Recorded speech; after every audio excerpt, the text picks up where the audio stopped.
Jemaah sekalian, kajian kita sebagaimana biasa yaitu mengkaji kitab Riyadhus Shalihin, sampailah kita pada bab yang ke-43, yaitu bab memuliakan keluarga Rasulullah Sallallahu Alaihi Wasallam beserta penjelasan tentang keutamaan mereka.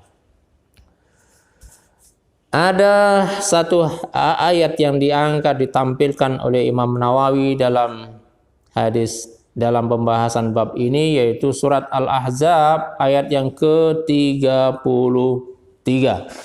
A'udzu billahi minasyaitonir rajim. Bismillahirrahmanirrahim. Innama yuridullah liyudhiba ankum rijza ahlul baiti wa yutahhirukum tadhira. Sesungguhnya Allah Subhanahu wa taala bermaksud hendak menghilangkan dosa dari kamu wahai Muhammad, ya, dan membersihkan kamu sebersih mungkin, membersihkan keluargamu. Rijza ahlul bait, membersihkan dosa-dosa kamu dan membersihkan keluargamu dengan sebersih-bersihnya. Ayat ini berkenaan dengan istri-istri Nabi Sallallahu Alaihi Wasallam sebagaimana ditunjukkan oleh konteks atau ayat yang kita baca tadi, yaitu rijsa ahlul bait. Rijsa artinya dosa, kotoran dosa atau dosa yang mengotori hati. Allah hendak membersihkan dosa-dosa ahli bait Rasulullah sallallahu alaihi wasallam. Adapun anak cucu Nabi Sallallahu Alaihi Wasallam tentu lebih diutamakan, sebagaimana tersebut di dalam hadis yang diriwayatkan oleh Al-Asqa, hadis yang agak panjang, nanti kita baca.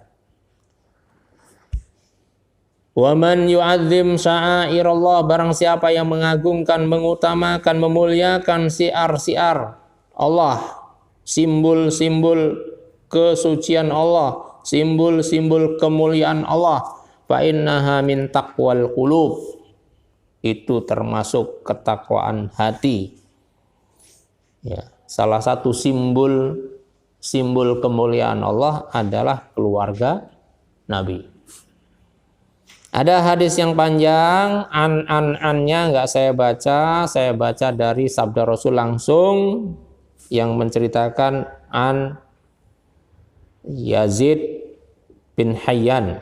Dia bercerita, dia dapatkan hadis ini dari an agak panjang, masuk karena waktunya pendek. Kita kepada sabda Rasulullah Sallallahu Alaihi Wasallam yang dicerita hadis ini. Suatu saat beliau berdiri khutbah, yang khutbahnya itu membuat para sahabat tertegun.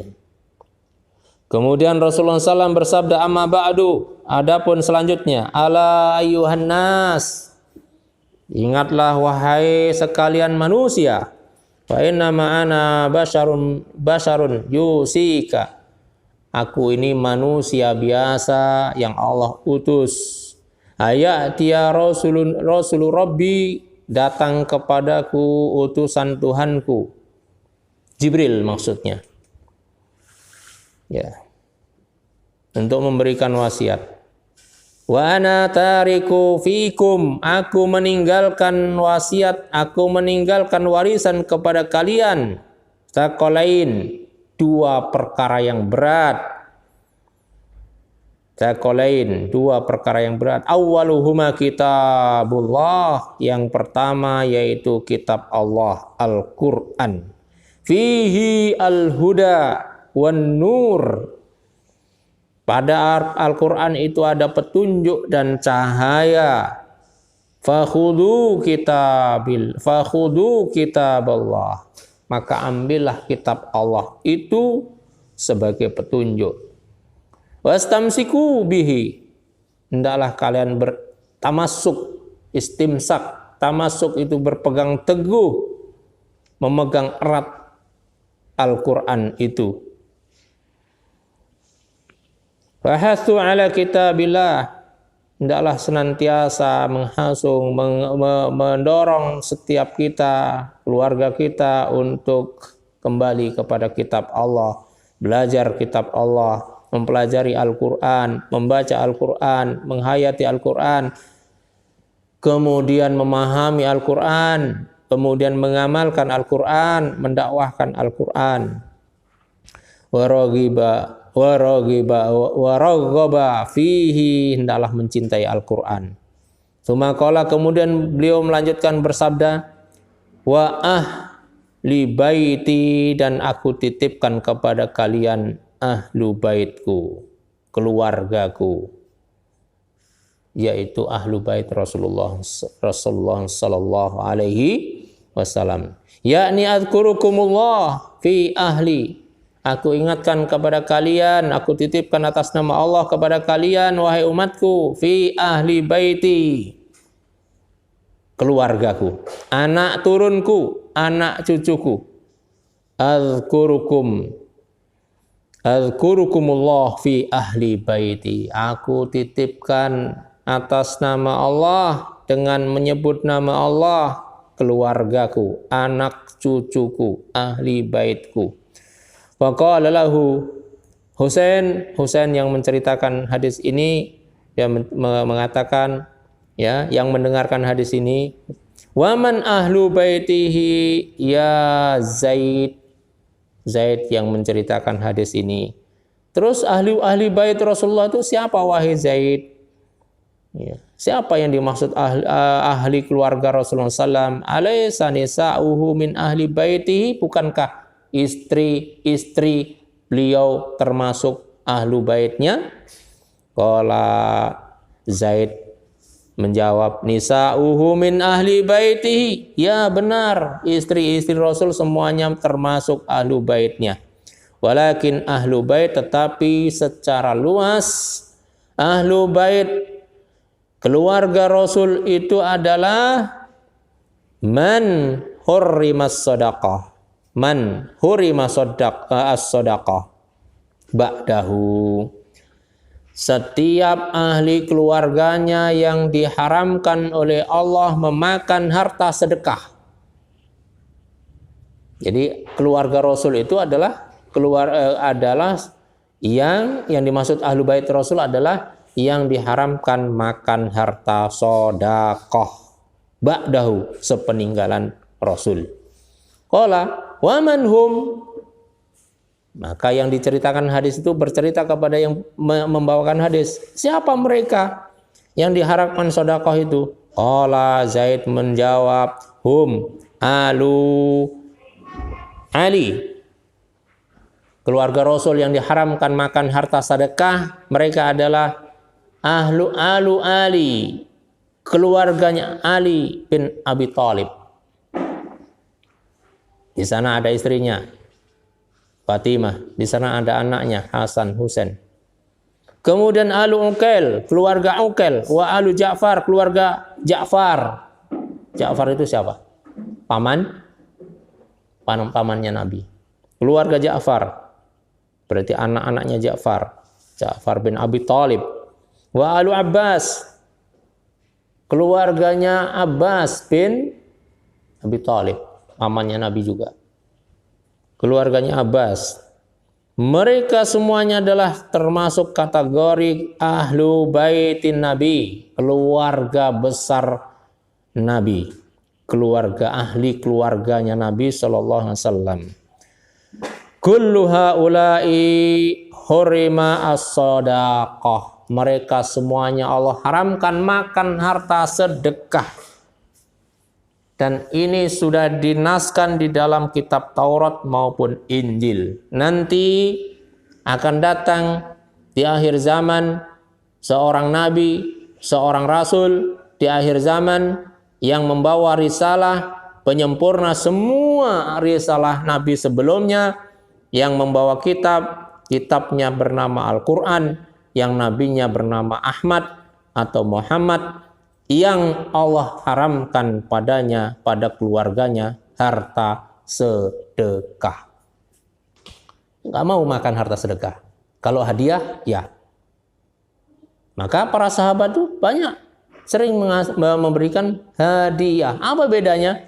Kalau hadiah itu kemuliaan, kalau hadiah itu mengandung makna prestasi, karena mulia mendapatkan hadiah, karena berterima kasih mendapatkan hadiah. Tapi kalau sedekah, karena lemah, karena papa, karena rendah, karena butuh dibantu, maka dikasihlah harta sedekah, sedekah. Nabi tidak mau makan. Bukan hanya tidak mau, memang Allah haramkan.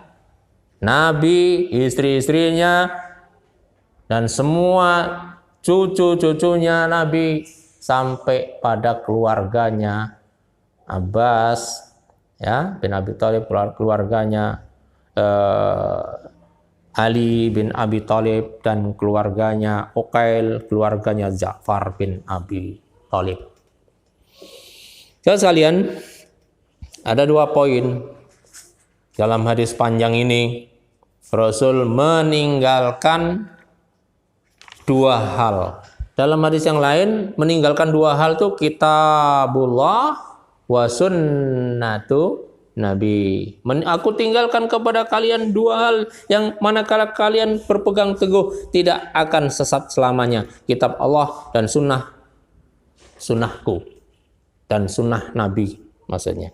Tapi dalam hadis ini, kitab Allah dan keluarga Rasul. Keluarga Rasul yang Rasul tinggalkan disejajarkan, diwasiatkan oleh Rasul, aku tinggalkan kepada kalian agar kalian jaga, agar kalian berpegang teguh, agar kalian jaga kehormatan kemuliaannya, yaitu kitab Allah dan keluargaku. Siapa keluarga Nabi? Tadi sudah diterangkan, keluarga Nabi, ahlu bait Nabi adalah istri-istri Nabi, 1. Kemudian keluarganya Ali bin Abi Thalib, 2. Kemudian keluarganya Uqail, kemudian keluarganya Ja'far bin Abi Thalib, keluarganya Abbas.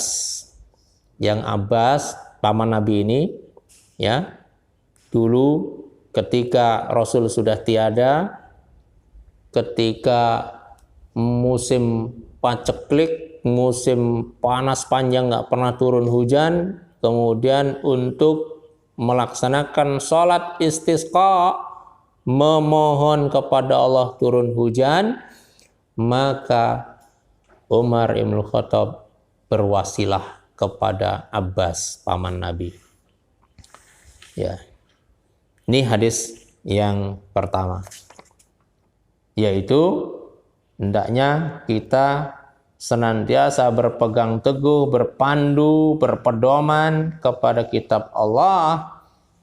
Dan yang kedua, hendaknya kita menjaga, bahkan berpandu, mencontoh, mempelajari tentunya sebelumnya bagaimana kisah, bagaimana sirah keluarga Nabi Shallallahu Alaihi Wasallam. Ya, ini penting untuk membaca sirah ini.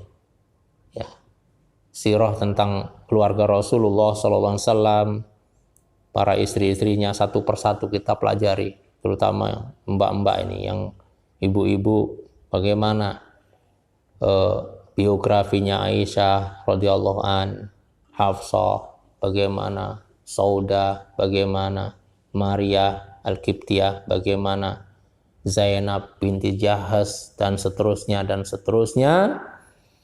Itu perlu kita buka sejarah kisahnya, bagaimana keluarga Ali, bagaimana keluarga Ja'far, bagaimana keluarga Abbas, bin Abi Thalib dan seterusnya, agar kita paling tidak mengenal keluarga Nabi, mengenal dzurriyyah Nabi. Penting juga kemudian kita tahu silsilah Nabi, karena keturunan Nabi itu dicatat secara disiplin. Ya, ada namanya lembaga Alawiyun, lembaga pencatat nasab keturunan Nabi. Ya, di kalangan habaib itu. Habib Rizik itu nasabnya sampai kepada Nabi keturunan yang ke-32 apa 3, kalau nggak salah ya. Ya. Sampai kepada Nabi, karena mereka mencatat, diturunkan itu, diwariskan itu. Ya. Salah satu yang dipegang oleh keluarga Nabi, anak cucu Nabi adalah mencatat nasab. Sehingga nasab itu tidak akan hilang kecuali Allah berkehendak menghilangkan. Tapi Allah tidak akan menghilangkan sampai hari kiamat terjadi. Itu dititipkan oleh Rasulullah SAW bersamaan dalam satu konteks dengan Al-Quran. Aku titipkan kepada kalian kitab Allah yang di dalamnya adalah petunjuk, cahaya, dan barang siapa yang mau berpegang teguh dengannya dia nggak akan sesat. Yang kedua, aku titipkan keluargaku, ahlu baiti. Maka na'udzubillah, kalau Syiah kemudian mengaku cinta ahlul bait, mereka menyanjung-nyanjung kepada ahlul bait, bahkan mereka menciptakan satu ormas namanya pun ahlu bait. Ya, tapi mereka hanya mencintai, hanya menyanjung ahli bait yang dari keturunan Ali bin Abi Thalib, Hasan Husain, dari ya Husainnya. Mereka bahkan melaknat ahli bait Rasulullah SAW seperti istri beliau laknat. Aisyah beliau laknat. Aisyah laknatullah alaiha, mereka begitu menyebutnya. Kemudian Abu Bakar, Umar, beliau laknat, mereka laknat. Sahabat-sahabat Rasulullah SAW yang mulia, istri Rasulullah SAW yang suci itu dia laknat. Itulah Syiah, kekejaman Syiah. Kemudian hadis yang kedua, hadis pendek. An Abi Bakrin As-Siddiq, dari Abu Bakar Siddiq radhiyallahu an. Beliau berkata, mauqufan, hadis ini hadis mauquf ya, dari Abu Bakar As-Siddiq radhiyallahu an, mauquf, berhenti kepada beliau hadis ini. Annahu qala, bahwasanya beliau berkata, aduh kurang begitu kelihatan nih. Irkubu Muhammadan fi ahli baitihi. Ya. Abu Bakar As-Siddiq dalam sebuah hadisnya beliau mengatakan bahwasanya dia berkata, intailah Muhammad dalam ahli baitnya. Urkubu, intailah, wanti-wantilah Nabi Muhammad sepeninggalan Nabi Muhammad. Kalau Nabi Muhammad sudah enggak ketemu lagi kita, maka intailah Nabi Muhammad, kata Abu Bakar Siddiq, dengan atau melalui anak turunnya, melalui ahli baitnya, melalui keturunannya, melalui keluarganya. Urkubu, intailah. Ini dua hadis yang menjadi kajian kita pada pagi hari ini. Saya ingin cerita sedikit tentang kisah istri-istri Rasulullah SAW, ahli bait Rasulullah SAW. Suatu saat Rasulullah SAW memanggil Fatimah,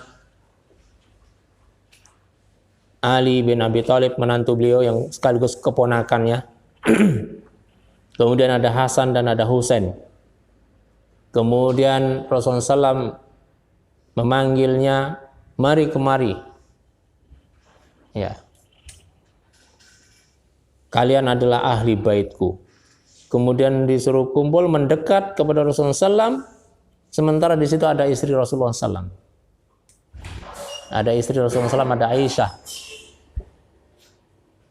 Kata Rasulullah SAW, marilah kemari. Kemudian dirangkul oleh Rasulullah SAW.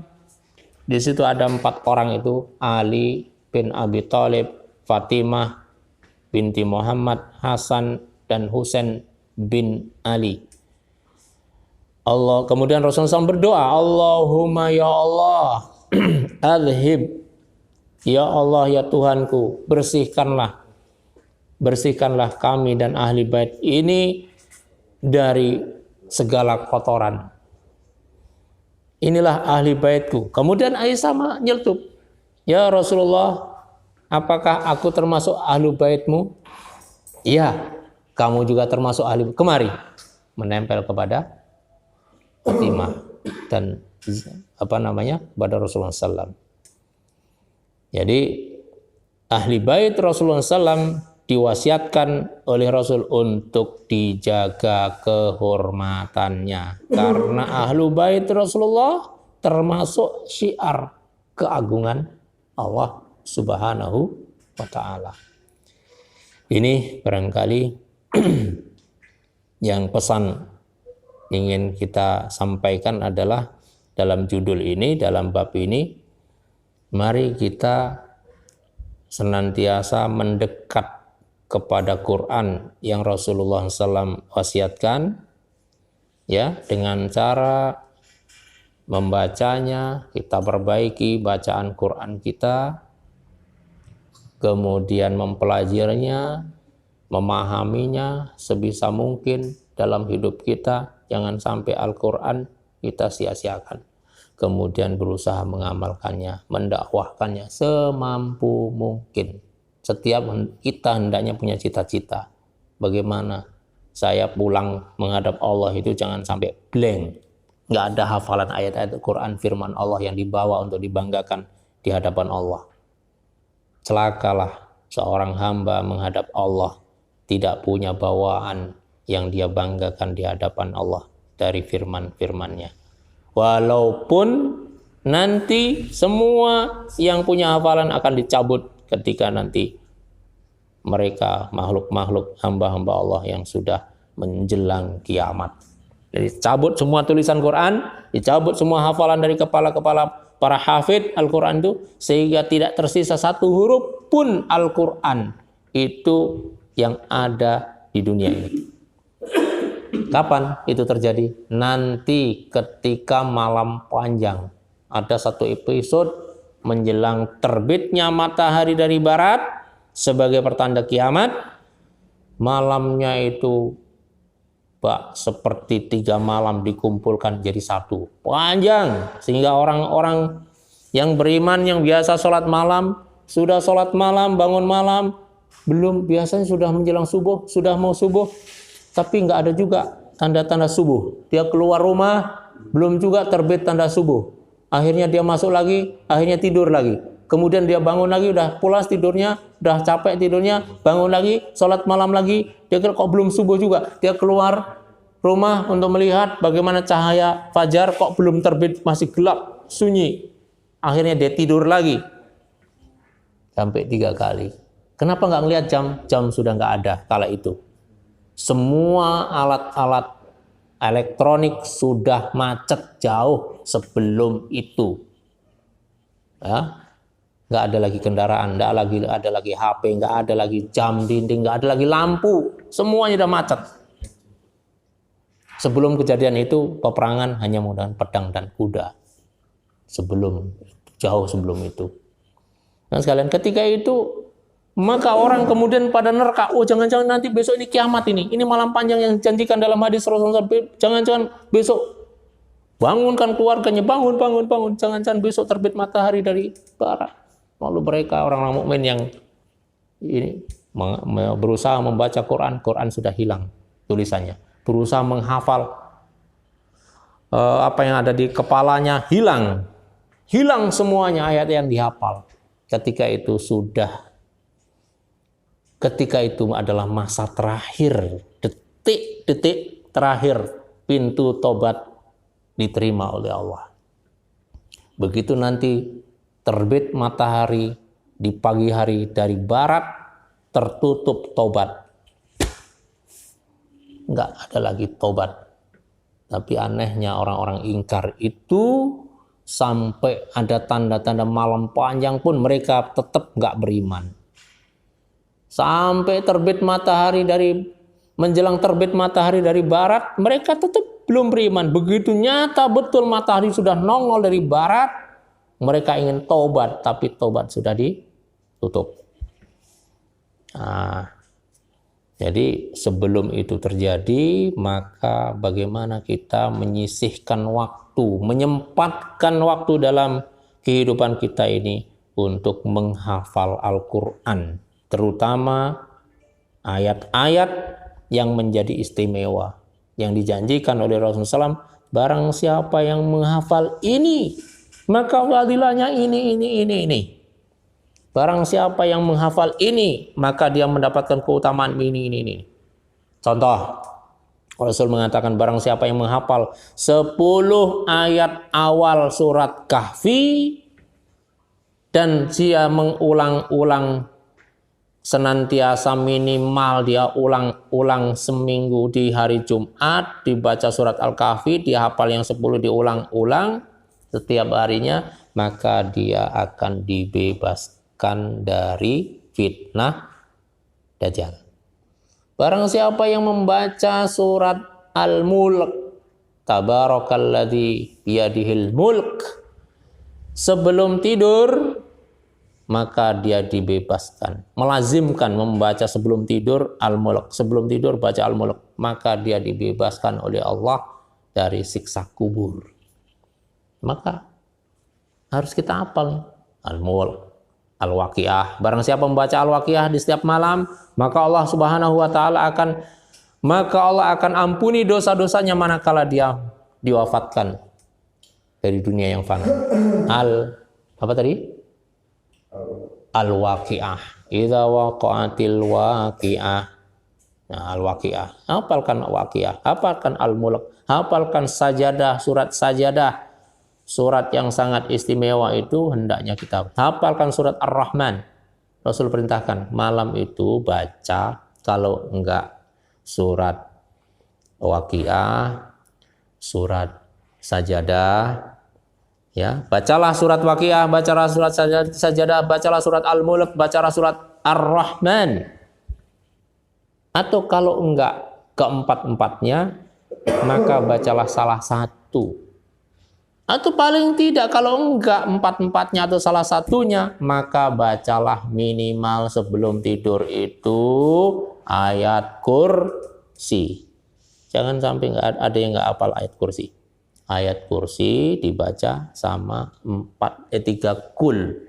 Kul huwallahu ahad. Kul a'udzu birabbil falaq.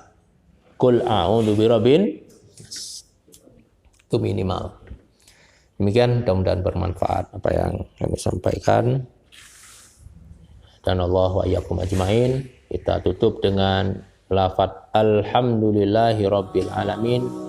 Subhanakallahumma rabbana wa bihamdika asyhadu an la ilaha illa anta astaghfiruka wa atubu ilaik. Assalamualaikum warahmatullahi wabarakatuh.